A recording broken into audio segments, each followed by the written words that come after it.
This is WFYI News Now. It's November 12th, and I'm Abriana Herron.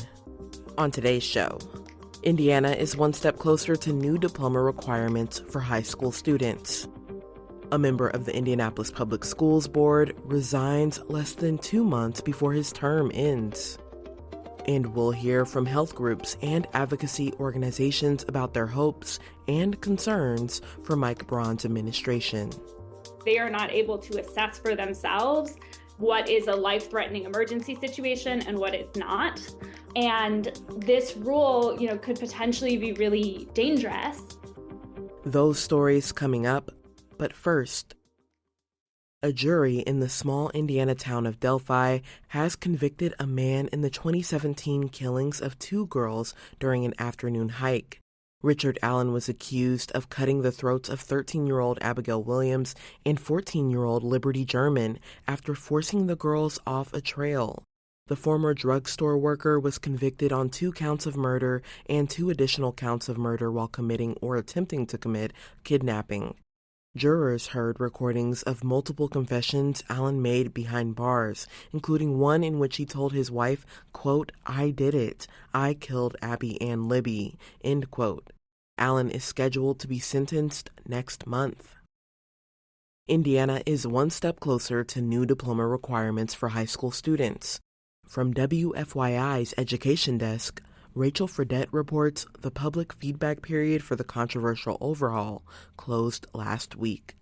A 2023 law tasked the State Board of Education to adopt new rules by the end of the year. The changes are supposed to promote work-based learning and help prepare high schoolers for careers. After the Education Department's first draft drew backlash from teachers and universities, the agency reconsidered. The latest draft of the new rules is similar to current graduation requirements. A public comment period for the latest draft closed last week. It's one of the last steps before the new diploma rules are final. They would be required for the class of 2029. The board is expected to hold a vote on the draft in December. I'm Rachel Fredette. A member of the Indianapolis Public Schools Board resigned Friday, less than 2 months before his term ends.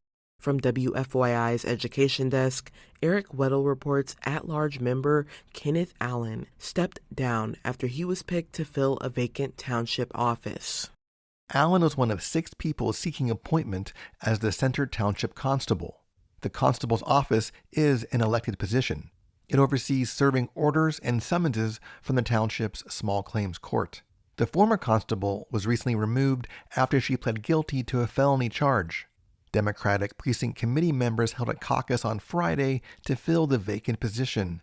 Allen won the vote, and he pledges to reform the office. And I take pleasure in bringing trust back to this office, respect back to this office, and most importantly, keep us out of the news. Allen was elected to the IPS board in 2020. In last week's general election, he lost a bid to keep his seat. I'm Eric Weddle. And for our final story today, Mike Braun is the governor-elect of Indiana. What does that mean for healthcare in the state?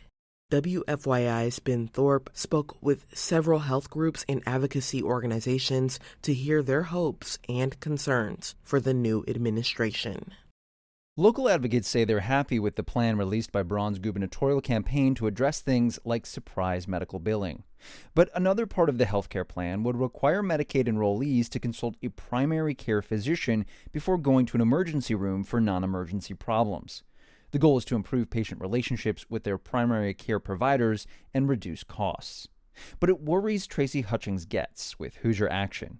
She says the rule could keep patients away from the emergency room, even if they need it. They are not able to assess for themselves what is a life-threatening emergency situation and what is not.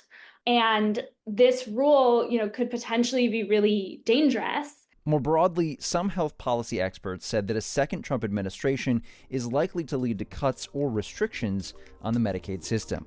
I'm Ben Thorpe. That's all for today's episode of WFYI News Now. Our podcast is produced by Drew Daudelin, with support from the news team at WFYI and public media journalists across the state. Our news director is Sarah Neal-Estes. Kendall Antron produced our music. And I'm your host, Abriana Herron. If you like today's episode, remember to subscribe and share, and follow WFYI on Instagram, TikTok, Facebook, and YouTube to check in on our newsroom throughout the day. Thanks for listening. We'll be back tomorrow.